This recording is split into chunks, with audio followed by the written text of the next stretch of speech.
प्यारे किसान वीरों ते भैणों, खेती ਦੇ ਵਿੱਚ ਵਿਕਾਸ ਦੀ ਜਦੋਂ ਆਪਾਂ ਗੱਲ ਕਰਨੇ ਆ ਤੇ ਕਿਸਾਨਾਂ ਨਾਲ ਵਿਚਾਰਾਂ ਦੀ ਸਾਂਝ ਪਾਣੀ ਬੜੀ ਜ਼ਰੂਰੀ ਹੈ। ਤੇ ਜਦੋਂ ਇਹ ਵਿਚਾਰਾਂ ਦੀ ਸਾਂਝ ਦੇ ਨਾਲ ਤਕਨੀਕੀ ਕਸੌਟੀ ਨਾਲ ਰਗੜੀ ਜਾਂਦੀ ਏ, ਉਹਦਾ ਰਗੜਾ ਲੱਗਦਾ ਤੇ ਫਿਰ ਵਧੀਆ ਢੰਗ ਦੇ ਨਾਲ ਨਵੀਆਂ ਤਕਨੀਕਾਂ ਸਾਹਮਣੇ ਆਉਂਦੀਆਂ ਤੇ ਸਰਬਪੱਖੀ ਵਿਕਾਸ ਦੀ ਰਾਹ ਪੱਧਰਾ ਹੁੰਦਾ। ਸੋ ਇਹ ਗੱਲਾਂ ਜਿਹੜੀਆਂ ਉਦੋਂ ਹੀ ਸਾਬਤ ਹੋ ਸਕਦੀਆਂ ਜਦੋਂ ਅਸੀਂ ਕਿਸਾਨਾਂ ਨਾਲ ਵਿਚਾਰਾਂ ਕਰਾਂਗੇ। ਤੇ ਅੱਜ ਅਸੀਂ ਇਸੇ ਕਰਕੇ ਕਿਸਾਨਾਂ ਨਾਲ ਗੱਲਾਂ ਬਾਤਾਂ ਕਰਨ ਵਾਸਤੇ, ਮਾਹਿਰਾਂ ਨਾਲ ਵਿਚਾਰਾਂ ਕਰਨ ਵਾਸਤੇ ਇੱਥੇ ਆਏ ਹਾਂ।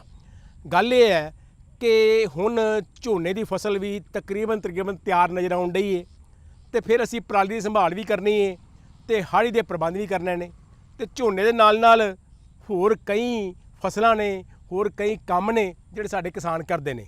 ਇਹਨਾਂ ਸਾਰਿਆਂ ਬਾਰੇ ਕਿਸਾਨਾਂ ਦੇ ਵਿਚਾਰ ਜਾਣਨੇ ਬੜੇ ਜ਼ਰੂਰੀ ਨੇ।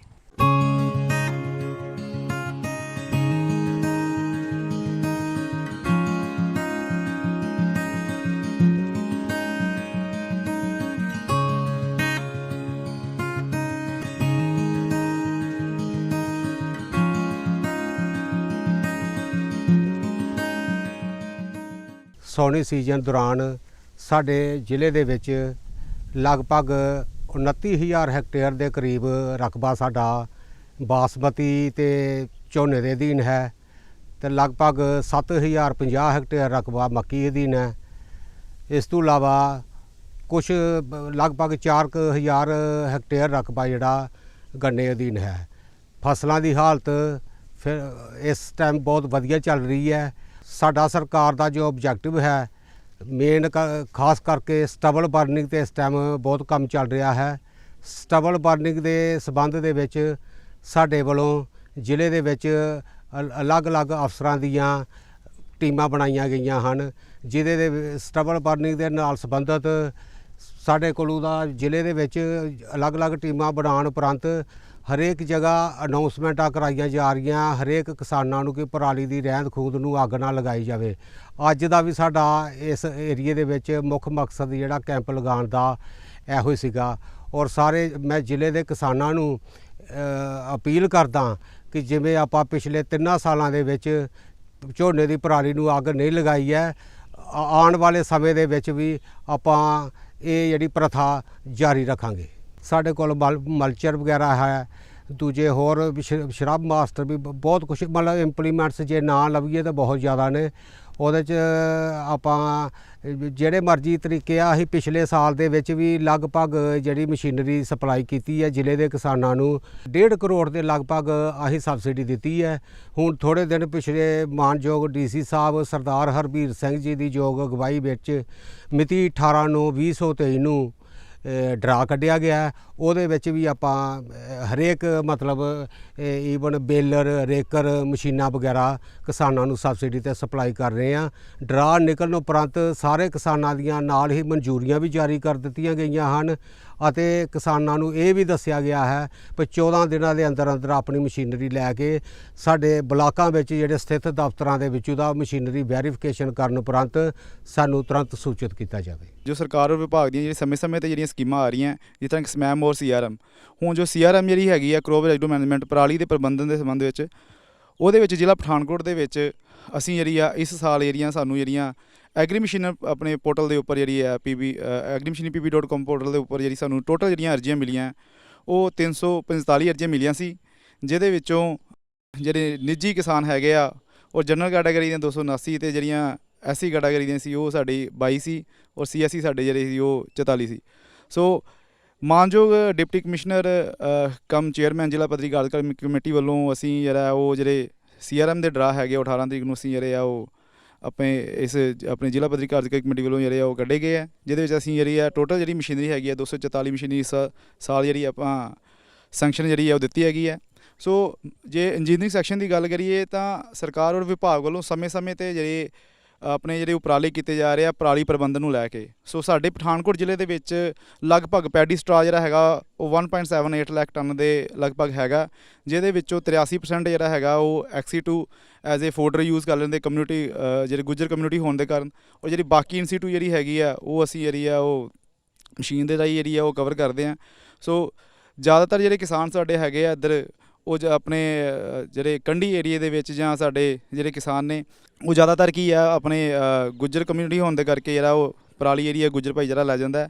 ਔਰ ਇਸ ਸਾਲ ਦੀ ਆਪਾਂ ਜੇ ਗੱਲ ਕਰੀਏ ਜਿਹੜੀ ਮਸ਼ੀਨਰੀ ਹੈਗੀ ਆ, ਜਿਸ ਤਰ੍ਹਾਂ ਕਿ ਸੁਪਰ ਸੀਡਰ ਔਰ ਸਰਕਾਰ ਦੀਆਂ ਜੋ ਆਦੇਸ਼ ਆਏ ਨੇ ਕਿ ਸਰਫਰ ਸੀਡਰ ਬਾਰੇ ਗੱਲ ਕਰੀਏ ਤਾਂ ਸਰਫਰ ਸੀਡਰ ਦੀ ਜਿਹੜੀ ਆ ਉਹ ਇਸ ਵਾਰ ਜਿਹੜੇ ਸਾਨੂੰ ਟੀਚੇ ਦਿੱਤੇ ਗਏ ਸੀ ਉਹ ਅਸੀਂ ਜਿਹੜੇ ਆ ਪੂਰਨ ਤੌਰ 'ਤੇ ਜਿਹੜੇ ਉਹ ਟੀਚੇ ਜਿਹੜੇ ਪੂਰੇ ਕੀਤੇ ਆ।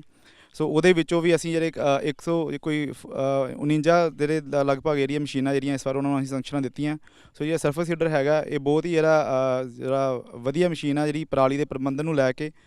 ਇਹਦੇ ਵਿੱਚ ਇਸ ਤਰ੍ਹਾਂ ਕਿ ਜਿਹੜਾ ਛੋਟਾ ਕਿਸਾਨ ਹੈਗਾ ਵਾ ਕੋਈ 35 ਹਾਰਸ ਪਾਵਰ ਤੋਂ ਲੈ ਕੇ 45 ਹਾਰਸ ਪਾਵਰ ਤੱਕ ਦਾ ਜਿਹੜਾ ਟਰੈਕਟਰ ਹੈ ਉਹ ਵੀ ਇਹ ਚਲਾ ਸਕਦਾ। ਇਹ ਮਸ਼ੀਨ ਦੇ ਨਾਲ ਜਿਹੜਾ ਵਾ ਪ੍ਰਬੰਧਨ ਕਰ ਸਕਦਾ, ਕਿਉਂਕਿ ਇਹਦੇ ਨਾਲ ਜਿਹੜਾ ਮਸ਼ੀਨ ਦੇ ਪਿੱਛੇ ਜਿਹੜਾ ਕਟਰ ਲੱਗਾ ਹੋਇਆ ਅਤੇ ਜਿਹੜੀ ਆ ਕਿ ਕਟਰ ਦੇ ਨਾਲ ਜਿਹੜੀ ਆ ਜਿੱਦਾਂ ਜਿਹੜੀ ਕਣਕ ਦੀ ਜਿਹੜੀ ਬਿਜਾਈ ਆ ਉਹਦਾ ਜਿਹੜਾ ਜਰਮੀਨੇਸ਼ਨ ਜਿਹੜੀ ਵਧੀਆ ਹੋ ਜਾਂਦੀ ਹੈ। ਕਿਸਾਨ ਵੀਰੋ, ਆਤਮਾ scheme agriculture technology management agency ਜਿਹੜੀ ਆ ਭਾਰਤ ਸਰਕਾਰ ਤੇ ਪੰਜਾਬ ਸਰਕਾਰ ਦੇ ਸਹਿਯੋਗ ਨਾਲ 60-40 ਦੇ ਸ਼ੇਅਰ ਦੇ ਅਨੁਸਾਰ ਜਿਹੜੀ ਚਲਾਈ ਜਾ ਰਹੀ ਹੈ। ਇਸ ਦੇ ਵਿੱਚ ਵੱਖਰੇ ਵੱਖਰੇ ਮੱਦ ਹੁੰਦੇ ਹਨ ਅਤੇ ਇਹਦੇ ਵਿੱਚ ਵੱਖਰੀ ਵੱਖਰੀ ਜਿਹੜੀ ਕਿਸਾਨਾਂ ਵਾਸਤੇ ਗਤੀਵਿਧੀਆਂ ਕੀਤੀ ਜਾਂਦੀਆਂ ਹਨ, ਉਹਨਾਂ 'ਤੇ ਮੈਂ ਥੋੜ੍ਹਾ ਜਿਹਾ ਤੁਹਾਡੇ ਵਾਸਤੇ ਚਾਨਣਾ ਪਾਵਾਂਗਾ। ਸਭ ਤੋਂ ਪਹਿਲੇ ਜੀ ਇਹਦੇ ਵਿੱਚ ਆਉਂਦਾ ਟ੍ਰੇਨਿੰਗ ਪਾਰਟ ਹੁੰਦਾ ਕਿਸਾਨ ਸਿਖਲਾਈ ਕੈਂਪ, ਜਿਹੜੇ ਕਿ ਪਿੰਡ ਪੱਧਰੀ, ਬਲਾਕ ਪੱਧਰੀ ਅਤੇ ਜ਼ਿਲ੍ਹਾ ਪੱਧਰੀ ਲੈਵਲ 'ਤੇ ਕਰਵਾਏ ਜਾਂਦੇ ਹਨ। ਇਹਨਾਂ ਵਿੱਚ ਕਿਸਾਨਾਂ ਨੂੰ ਵੱਖ-ਵੱਖ ਤਕਨੀਕਾਂ ਦੀ ਜਿਹੜੀ ਜਾਣਕਾਰੀ ਸਾਂਝੀ ਕੀਤੀ ਜਾਂਦੀ ਹੈ ਅਤੇ ਕੋਈ ਵੀ ਜਿਹੜੀ ਨਵੀਂ ਤਕਨੀਕ ਆਉਂਦੀ ਹੈ ਉਹਨਾਂ ਨੂੰ ਕਿਸਾਨਾਂ ਤੱਕ ਉਹਨਾਂ ਨੂੰ ਅਪਣਾਉਣ ਵਾਸਤੇ ਜਿਹੜੀ ਮਦਦ ਕੀਤੀ ਜਾਂਦੀ ਹੈ। ਇਹਦੇ ਵਿੱਚ ਅਸੀਂ ਉਹਨਾਂ ਦੀ ਵਿੱਤੀ ਅਤੇ ਤਕਨੀਕੀ ਸਹਾਇਤਾ ਜਿਹੜੀ ਆ ਆਪਣੀ ਸਕੀਮ ਵੱਲੋਂ ਕਰਦੇ ਹਾਂ। ਇਸ ਦੇ ਵਿੱਚ ਜਿਵੇਂ ਤੁਸੀਂ ਸਾਰੇ ਜਾਣੂ ਹੋ ਕਿ ਆਪਾਂ ਜਿਹੜਾ ਜ਼ਿਲ੍ਹਾ ਪੱਧਰੀ ਇੱਕ ਸਿਖਲਾਈ ਕੈਂਪ ਹਰ ਸੀਜ਼ਨ ਹਾੜੀ ਅਤੇ ਸੋਹਣੀ ਦੇ ਸ਼ੁਰੂ ਹੋਣ ਤੋਂ ਪਹਿਲੇ ਲਗਾਉਂਦੇ ਹਾਂ।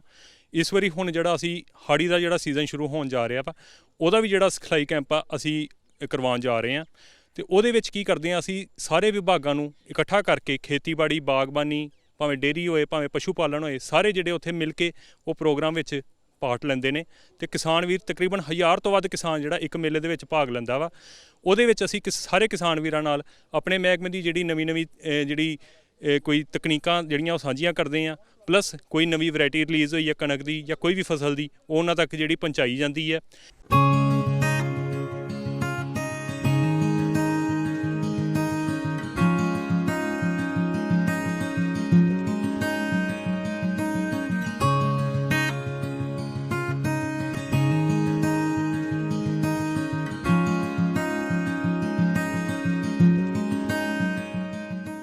ਸੋ ਇਹ ਜਿਹੜੀਆਂ ਗੱਲਾਂ ਅੱਜ ਉੱਭਰ ਕੇ ਸਾਹਮਣੇ ਆਉਣ ਡਈਆਂ, ਬੜੀ ਖੁਸ਼ੀ ਹੋਣ ਡਈ ਏ ਔਰ ਕਿਸਾਨਾਂ ਨੇ ਆਪਣੀਆਂ ਗੱਲਾਂ ਤਾਂ ਕੀਤੀਆਂ, ਨਾਲ ਦੇ ਨਾਲ ਆਪਣੀਆਂ ਲੋੜਾਂ ਦਾ ਜ਼ਿਕਰ ਵੀ ਕੀਤਾ।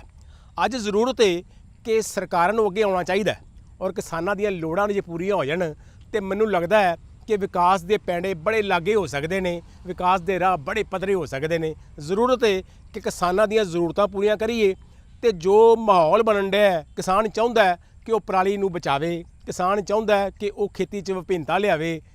ਗੱਲ ਇਹ ਹੈ ਕਿ ਆਪਾਂ ਨੂੰ ਵੀ ਅੱਗੇ ਵਧਣਾ ਪਊ ਤਾਂ ਕਿ ਕਿਸਾਨ ਦੀ ਬਾਂਹ ਫੜੀਏ ਅਤੇ ਕਿਸਾਨ ਨੂੰ ਹੱਲਾਸ਼ੇਰੀ ਦਈਏ।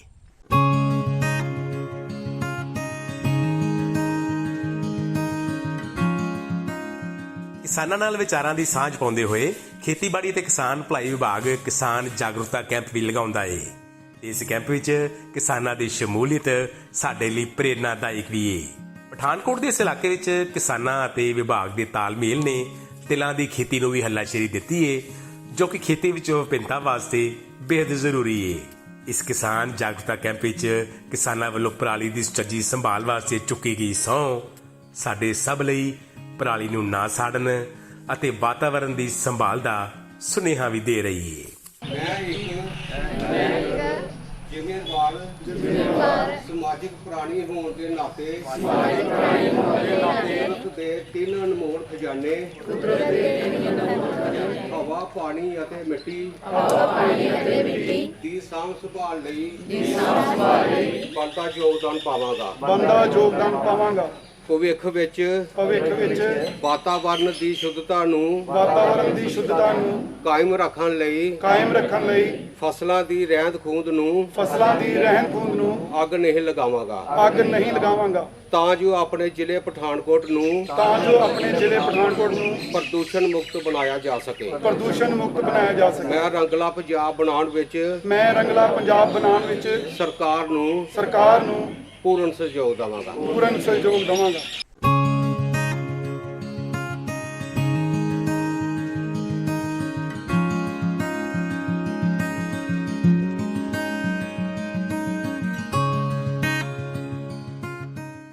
ਅਸੀਂ ਪਿਛਲੇ 2 ਸਾਲ ਤੋਂ ਤਿਲਾਂ ਦੀ ਖੇਤੀ ਕਰ ਰਹੇ ਹਾਂ, ਜੋ ਕਿ ਸਾਨੂੰ ਝੋਨੇ ਨਾਲੋਂ ਵੀ ਜ਼ਿਆਦਾ ਫਾਇਦੇਮੰਦ ਹੈ ਅਤੇ ਇਸ ਨੂੰ ਪਾਣੀ ਦੀ ਵੀ ਘੱਟ ਲੋੜ ਪੈਂਦੀ ਹੈ। ਖੇਤੀ ਅਫਸਰ ਹਨ, ਉਹ ਵੀ ਸਾਡੇ ਨਾਲ ਸੰਪਰਕ 'ਚ ਰਹਿੰਦੇ ਹਨ। ਉਹਨਾਂ ਨੇ ਸਾਨੂੰ ਸਮੇਂ-ਸਮੇਂ ਸਿਰ ਦੱਸਿਆ ਹੈ ਕਿ ਕਿਵੇਂ ਤਿਲਾਂ ਦੀ ਦੇਖਭਾਲ ਕਰਨੀ ਹੈ।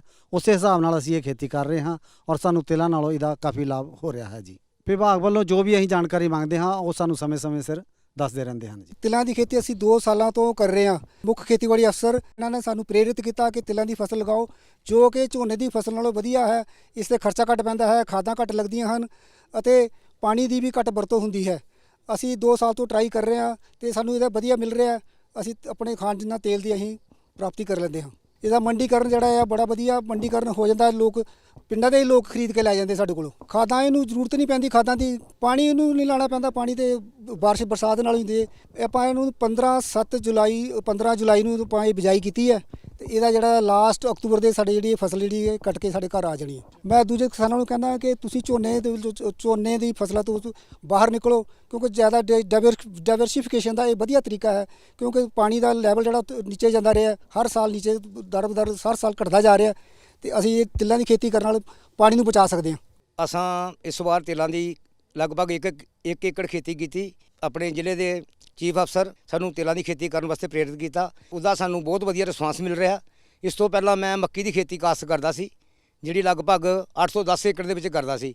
ਉਹਦੇ ਵਿੱਚੋਂ ਮੈਂ 1 ਕਿੱਲਾ ਜਿਹੜਾ ਇਸ ਵਾਰ 1 ਏਕੜ ਜਿਹੜਾ ਮੈਂ ਤਿਲਾਂ ਦੀ ਖੇਤੀ ਕੀਤੀ ਹੈ, ਜਿਹਦਾ ਮੈਨੂੰ ਬਹੁਤ ਵਧੀਆ ਇਸ ਵੇਲੇ ਰਿਸਪਾਂਸ ਮਿਲ ਰਿਹਾ। ਤੇ ਬਾਕੀ ਮੈਂ ਜ਼ਿਮੀਂਦਾਰਾਂ ਭਰਾਵਾਂ ਅੱਗੇ ਇਹੋ ਅਪੀਲ ਕਰਦਾ, ਆਪਣੀ ਝੋਨੇ ਦੀ ਰਿਵਾਇਤੀ ਫਸਲ ਨੂੰ ਛੱਡ ਕੇ ਮੱਕੀ ਅਤੇ ਤਿਲਾਂ ਦੀ ਕਾਸ਼ਤ ਕਰੋ, ਜਿਸ ਦੇ ਨਾਲ ਸਾਡੀ ਜ਼ਮੀਨ ਦੀ ਉਪਜਾਊ ਸ਼ਕਤੀ ਵਧੇਗੀ ਅਤੇ ਸਾਡੀ ਜ਼ਮੀਨ ਦਾ ਜਿਹੜਾ ਪਾਣੀ ਦਾ ਪੱਧਰ ਵੀ ਉੱਚਾ ਆਵੇਗਾ। ਮੇਰਾ ਖੇਤੀ ਦੇ ਧੰਦੇ ਦੇ ਨਾਲ ਮੈਂ ਡੇਅਰੀ ਤੇ ਬਾਗਬਾਨੀ ਫਸਲਾਂ ਨੂੰ ਮਤਲਬ ਸਾਰੀਆਂ ਮੰਡਾਂ ਦੇ ਵਿੱਚ ਲਿਆ ਕੇ ਮੱਕੀ ਵੀ ਬੀਜਦਾ ਹਾਂ, ਦਾਲਾਂ ਦੀ ਫਸਲਾਂ ਵੀ ਬੀਜਦਾ ਹਾਂ ਤੇ ਪਿਛਲੇ 25 ਸਾਲ ਤੋਂ ਮੈਂ ਗੋਬਰ ਗੈਸ ਪਲਾਂਟ ਜਿਹੜਾ ਉਹ ਆਪਣੇ ਘਰ ਦਾ ਚਲਾਇਆ ਹੈ। ਇਸ ਵਾਰ ਸਿਰਫ ਮੈਂ 4 ਕਨਾਲ ਹੀ ਤਿਲ ਬੀਜੇ ਹਨ ਤੇ ਮੈਂ ਇਸ ਤਿਲਾਂ ਤੋਂ ਵੀ ਹੁਣ ਮੇਰਾ ਝਾੜ ਜੋ ਨਿਕਲੇਗਾ ਉਹਦੇ ਨਾਲ ਮੈਨੂੰ ਪੂਰਾ ਕਲੀਅਰ ਹੋ ਜਾਏਗਾ ਕਿ ਮੈਂ ਕਿੰਨਾ ਝਾੜ ਲਿਆ ਤੇ ਮੈਨੂੰ ਕੀ ਇਹਦੇ 'ਚ ਬੈਨੀਫਿਟ ਮਿਲਿਆ। ਮੈਂ ਖੇਤੀਬਾੜੀ ਵਿਭਾਗ ਵੱਲੋਂ ਖੇਤੀਬਾੜੀ ਵਿਭਾਗ ਦਾ ਬਹੁਤ ਧੰਨਵਾਦੀ ਹਾਂ, ਜਿਹੜੇ ਸਾਨੂੰ ਸਮੇਂ ਸਿਰ ਹਰ ਸਹਿਯੋਗ ਦਿੰਦੇ ਹਨ ਤੇ ਜੋ ਵੀ ਸਾਨੂੰ ਸਹੂਲਤ ਦੀ ਜ਼ਰੂਰਤ ਪੈਂਦੀ ਹੈ ਤੇ ਅਸੀਂ ਇਹਨਾਂ ਨਾਲ ਸਲਾਹ ਲੈ ਕੇ ਤੇ ਆਪਣਾ ਖੇਤੀ ਦਾ ਧੰਦਾ ਜਿਹੜਾ ਹੈ ਇਹਨੂੰ ਨਾਲ ਲੱਗਦੇ ਚਲਾਇਆ। ਮੈਂ ਡੇਅਰੀ ਦਾ ਕੰਮ ਵੀ ਇਹਦੇ ਨਾਲ ਆਪਣਾ ਛੋਟਾ ਜਿਹਾ ਰੱਖਿਆ ਹੋਇਆ ਹੈ ਤੇ ਮੈਂ ਬਿਲਕੁਲ ਖੁਸ਼ ਨਸੀਬ ਕਿਸਾਨ ਹਾਂ ਤੇ ਆਪਣੇ ਆਉਣ ਵਾਲੀ ਨਸਲਾਂ ਨੂੰ ਵੀ ਇਹੀ ਗੱਲ ਕਹਿਣਾ ਹਾਂ ਕਿ ਕਿਸਾਨੀ ਦੇ ਨਾਲ ਛੋਟੇ ਧੰਦੇ ਜਿਹੜੇ ਹੈ ਇਹਨਾਂ ਨੂੰ ਜ਼ਰੂਰ ਅਪਣਾਓ। ਘਰੇਲੂ ਸਬਜ਼ੀਆਂ ਸਾਰੇ ਧੰਦੇ ਜਿਹੜੇ ਨਾਲ ਲੱਗਦੇ ਹੈ ਇਹਨਾਂ ਦੇ ਨਾਲ ਸਹਿਯੋਗ ਦਿਓ। ਮੈਂ ਇੱਕ ਕਿਸਾਨ ਹਾਂ, ਇੱਕ ਤਿਲਾਂ ਦੀ ਵੀ ਖੇਤੀ ਕਰਦਾ ਹਾਂ ਤੇ ਮੈਂ ਸਿਰਫ ਇੱਕ ਬਾਸਮਤੀ ਦੀ ਬੀਜ ਦਾ 2 ਕਿੱਲੇ ਹਰ ਸਾਲ। ਪੰਜਾਬ ਨੰਬਰ 7 ਨਵਾਂ ਬੀਜ ਆਇਆ ਸੀ, 2 ਸਾਲ ਤੋਂ ਮੈਂ ਇਹੋ ਹੀ ਬੀਜਦਾ ਪਿਆ। ਉਸ ਤੋਂ ਇਲਾਵਾ ਮੈਂ ਗੰਨਾ ਬੀਜਦਾ ਔਰਗੈਨਿਕ ਢੰਗ ਨਾਲ, ਉਹਦਾ ਗੁੜ ਵੀ ਕੱਢਦਾ ਹਾਂ ਤੇ ਗੁੜ ਵੀ ਵੇਚਦਾ ਹਾਂ। ਘਰ ਹੀ ਗੁੜ ਕੱਢ ਕੇ ਤੇ ਘਰ ਹੀ ਵੇਚਦਾ ਹਾਂ। ਬਾਕੀ ਸਬਜ਼ੀ ਦਾ ਕੰਮ ਕਰਦਾ ਹਾਂ। ਮੈਂ 1 ਕਿੱਲਾ ਲੌਕੀ ਲਗਾਈ ਸੀ, 1 ਕਿੱਲਾ ਕਰੇਲਾ ਲਾਇਆ ਸੀ, ਮੈਂ ਉਹ ਵੇਚਿਆ। ਉਸ ਤੋਂ ਬਾਅਦ ਪਹਿਲਾਂ ਮੈਂ ਟਮਾਟਰ ਲਾਇਆ ਸੀ, ਬੇਲ ਵਾਲਾ ਵੀ ਲਗਾਇਆ ਸੀ ਤੇ ਨੀਚੇ ਵਾਲਾ ਵੀ ਲਗਾਇਆ ਸੀ। ਚਲੋ ਮੈਨੂੰ ਚੰਗਾ ਭਾਅ ਮਿਲਿਆ। ਮੱਕੀ ਦਾ ਆਟਾ ਵੀ ਵੇਚ ਲੈਣਾ ਮੈਂ, ਆਪਣੀ ਮੱਕੀ ਦੇਸੀ ਮੱਕੀ ਬੀਜੀ ਦੀ, ਉਹਦਾ ਆਟਾ ਵੇਚ ਲਈਦਾ। ਮੈਂ ਪਿਛਲੇ 10 ਸਾਲਾਂ ਤੋਂ ਮੱਕੀ ਦੀ ਬਿਜਾਈ ਲਗਾਤਾਰ ਕਰ ਰਿਹਾ, ਕਿਉਂਕਿ ਝੋਨੇ ਦੇ ਵਿੱਚ ਖਰਚਾ ਬਹੁਤ ਜ਼ਿਆਦਾ ਹੁੰਦਾ ਹੈ। ਇਸ ਕਾਰਨ ਮੈਨੂੰ ਮੱਕੀ ਦੀ ਬਿਜਾਈ ਕਰਨੀ ਆਸਾਨ ਲੱਗਦੀ ਹੈ। ਇਸ ਵਿੱਚ ਖਰਚਾ ਬਹੁਤ ਘੱਟ ਹੁੰਦਾ ਹੈ, ਝੋਨੇ ਦੇ ਮੁਕਾਬਲੇ ਬਚਤ ਜ਼ਿਆਦਾ ਹੁੰਦੀ ਹੈ ਤੇ ਲੇਬਰ ਵੀ ਘੱਟ ਪੈਂਦੀ ਹੈ। ਜੁਲਾਈ ਮਹੀਨੇ ਦੇ ਅੱਧ ਵਿਚਕਾਰ ਜਾ ਕੇ ਇਸ ਦੀ ਬਿਜਾਈ ਕੀਤੀ ਜਾਂਦੀ ਹੈ ਤੇ ਸਤੰਬਰ ਮਹੀਨੇ ਦੇ ਲਾਸਟ ਤੱਕ ਇਸ ਦੀ ਫਸਲ ਪੱਕ ਜਾਂਦੀ ਹੈ। ਉਸ ਦੇ ਬਾਅਦ ਇਸ ਦਾ ਮੰਡੀਕਰਨ ਕਰਨਾ ਵੀ ਬਹੁਤ ਆਸਾਨ ਹੈ।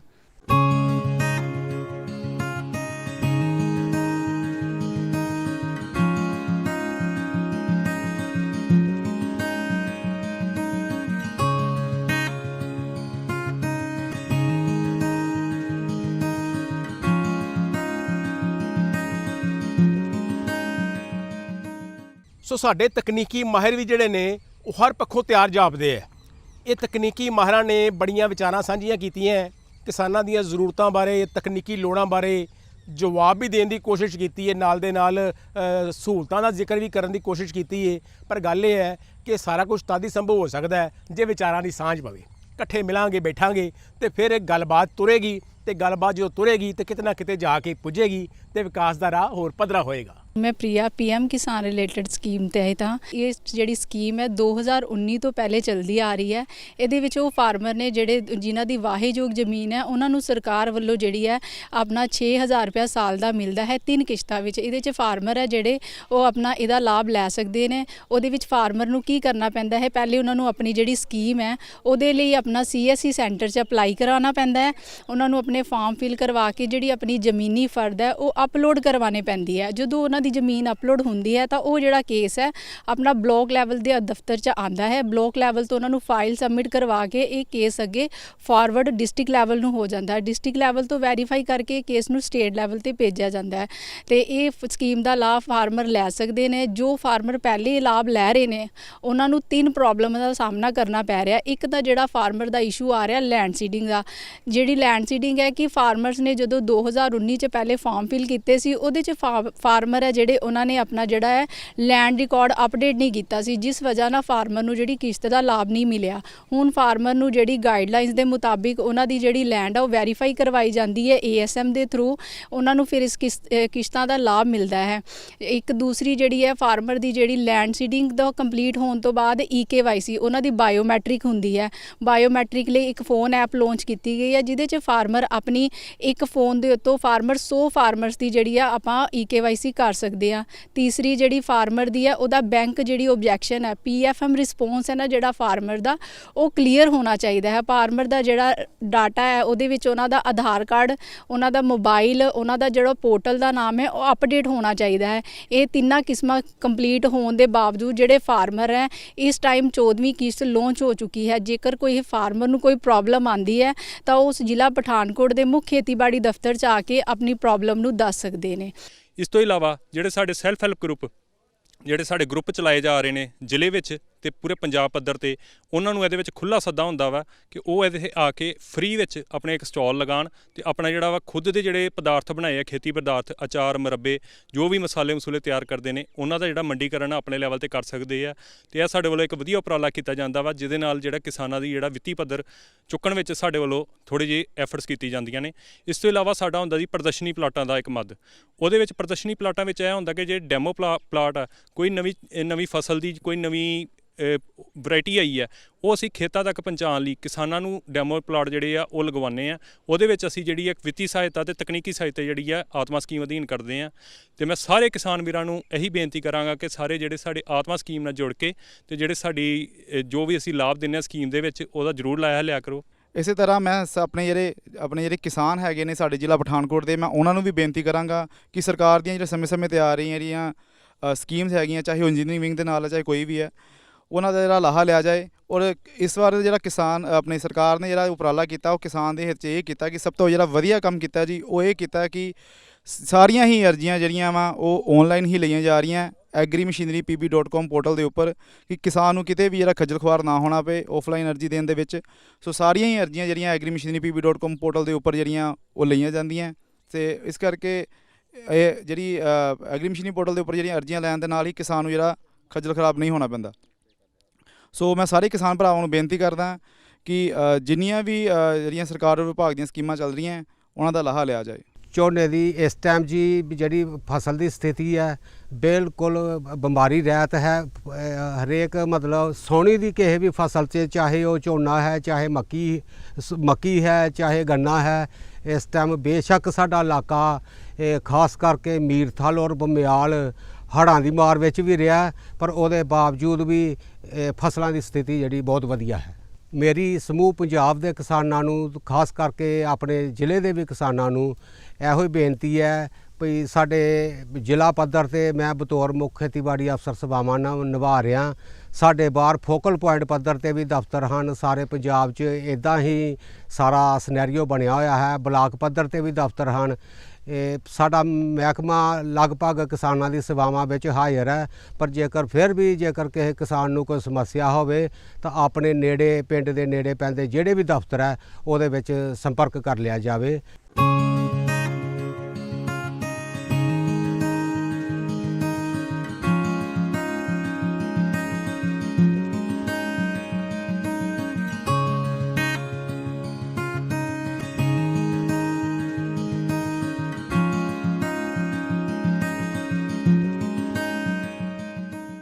ਸੋ ਕਿਸਾਨ ਵੀਰੋ ਤੇ ਭੈਣੋ, ਕਿਸਾਨਾਂ ਦੀਆਂ ਵਿਚਾਰਾਂ ਸੁਣੀਆਂ, ਤਕਨੀਕੀ ਮਾਹਿਰਾਂ ਦੇ ਤਕਨੀਕੀ ਗਿਆਨ ਦੇ ਨੁਕਤੇ ਸੁਣੇ।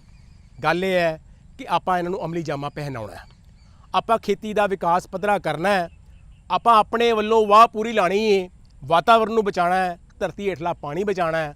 ਤੇ ਗੱਲ ਇਹ ਹੈ ਕਿ ਖੇਤੀ ਖਰਚੇ ਬਚਾਉਣੇ ਹੈ, ਖੇਤੀ ਨੂੰ ਲਾਹੇਵੰਦਾ ਬਣਾਉਣਾ ਹੈ। ਸੋ ਇਜਾਜ਼ਤ ਦਿਓ, ਲੋੜ ਹੈ ਕਿ ਆਪਾਂ ਅੱਗੇ ਵਧੀਏ ਔਰ ਖੇਤੀ ਨੂੰ ਨਵੀਂ ਦਿਸ਼ਾ ਦਈਏ। ਬਹੁਤ ਬਹੁਤ ਮਿਹਰਬਾਨੀ ਜੀ। खुशहाल किसान है, लोग हैं आश्वस्त, शुद्ध हवा अन्न है और शुद्ध है पर्यावरण। विश्व गुरु बनने का मार्ग अब है प्रशस्त। हर साल फसल के अवशेष जलने से राजधानी क्षेत्र दिल्ली में गंभीर वायु प्रदूषण तो होता ही है, मिट्टी का नुकसान और कई स्वास्थ्य समस्याएं पैदा होती हैं। पंजाब, हरियाणा, उत्तर प्रदेश में सबसे ज्यादा फसल अवशेष जलाए जाते हैं। इन समस्याओं को ध्यान में रखते हुए और लोगों को प्रदूषण से बचाने के लिए माननीय प्रधानमंत्री श्री नरेंद्र मोदी जी के मार्गदर्शन में कृषि एवं किसान कल्याण मंत्रालय भारत सरकार ने इस दिशा में बड़े कदम उठाए हैं। इनमें से एक है फसल अवशेष प्रबंधन योजना। पराली काटने से लेकर उसके निस्तारण के लिए जो नई व्यवस्था बन रही है, नई मशीनें आ रही हैं, ट्रांसपोर्टेशन के लिए नई सुविधा बन रही है, जो ये नए जैविक ईंधन प्लांट लग रहे हैं, इन सब से गांवों में रोजगार के नए अवसर पैदा होंगे। फसल अवशेष प्रबंधन योजना का उद्देश्य पर्यावरण को वायु प्रदूषण से बचाना है और फसल अवशेषों को जलाने से होने वाले पोषक तत्वों और मिट्टी के सूक्ष्म जीवों के नुकसान को रोकना है। इस योजना के तहत किसानों को super straw management system, happy seeder, super seeder, smart seeder, zero till seed cum fertiliser drill, mulcher, paddy straw chopper व अन्य मशीनें उपलब्ध कराई जा रही हैं। इनके प्रयोग से कृषि सिर्फ आसान ही नहीं हो रही है, बल्कि किसान के स्वास्थ्य और आमदनी पर भी सकारात्मक असर पड़ रहा है। फसल अवशेषों का उपयोग पेपर बनाने, मशरूम उत्पादन, कंपोस्ट बनाने और ईंधन के रूप में भी होता है। धान की पराली के कुशल बाह्य स्थिति प्रबंधन को सक्षम करने के उद्देश्य से लाभार्थी या एग्रीगेटर, जिसमें किसान, ग्रामीण उद्यमी, किसानों की सहकारी समितियां, किसान उत्पादक संगठन, एफपीओ और पंचायतें शामिल हैं और धान की पराली का उपयोग करने वाले उद्योगों के द्विपक्षीय समझौते के तहत धान की पराली की आपूर्ति श्रृंखला के लिए तकनीकी वाणिज्यिक प्रायोगिक परियोजनाएं स्थापित करने के प्रावधान किए गए हैं। सरकार द्वारा परियोजना प्रस्ताव में शामिल 1.5 करोड़ रुपए तक की लागत वाली मशीनरी की पूंजीगत लागत पर 65% की दर पर वित्तीय सहायता प्रदान की जाती है। परियोजना के प्राथमिक प्रमोटर के रूप में उद्योग को परियोजना लागत का 25% अंशदान करना होगा और शेष 10% लाभार्थी या एग्रीगेटर का अंशदान होगा। फसल अवशेष प्रबंधन मशीन खरीदने के लिए 50% सब्सिडी उन किसानों को जो अकेले खेती करते हैं, 80% सब्सिडी किसान, एफपीओ और 5 पंचायतों की सहकारी समितियों को तथा पिछले 5 सालों में 3,138 करोड़ रुपए से अधिक किसानों को मशीनों पर सब्सिडी और सूचना, शिक्षा और संचार गतिविधियों के लिए जारी किए गए हैं। 8-10 ਮਿੱਤਰਾਂ ਨੇ ਇਕੱਠੇ ਹੋ ਕੇ ਆਪਣਾ ਇੱਕ ਸੈਲਫ ਹੈਲਪ ਗਰੁੱਪ ਬਣਾਇਆ ਹੋਇਆ ਆ, ਜਿਹਦੇ ਵਿੱਚ ਅਸੀਂ ਸਰਕਾਰ ਤੋਂ 80% ਸਬਸਿਡੀ ਤੇ ਮਸ਼ੀਨਰੀ ਹੈ ਜਿਹੜੀ ਉਹ ਲਿੱਤੀ ਹੋਈ ਹੈ। भारतीय कृषि अनुसंधान परिषद भी इस दिशा में पूरी मेहनत और लगन से काम कर रहा है। उनके द्वारा तैयार किया गया पूसा बायो डीकंपोजर एक ऐसा छोटा कैप्सूल है जो फसल अवशेषों को लाभदायक कृषि अपशिष्ट खाद में बदल देता है। आज ये आधुनिक कृषि यंत्रों से किसान पराली को गांठे बना के बेचता है, जिससे उसकी इनकम भी बढ़ी है और प्रदूषण होने से बचा है। सरकार फसल अवशेष प्रबंधन को लेकर पूरी प्रतिबद्धता से काम कर रही है। पिछले 5 सालों में इस योजना के लिए पंजाब को 1,426, हरियाणा को 916, उत्तर प्रदेश को 713 और राष्ट्रीय राजधानी क्षेत्र दिल्ली को 6 करोड़ रुपए से अधिक तथा भारतीय कृषि अनुसंधान परिषद को किसानों के लिए सूचना, शिक्षा एवं प्रदर्शन की दिशा में 75 करोड़ रुपए से अधिक की धनराशि जारी की गई।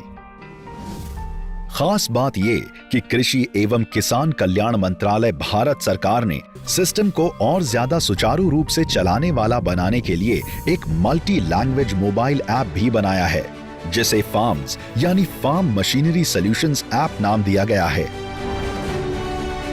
वो दिन दूर नहीं जब किसानों के खेत में प्रदूषण को बढ़ावा देने वाला हानिकारक धुआं नहीं होगा, स्वच्छ पर्यावरण और किसानों का आर्थिक विकास होगा।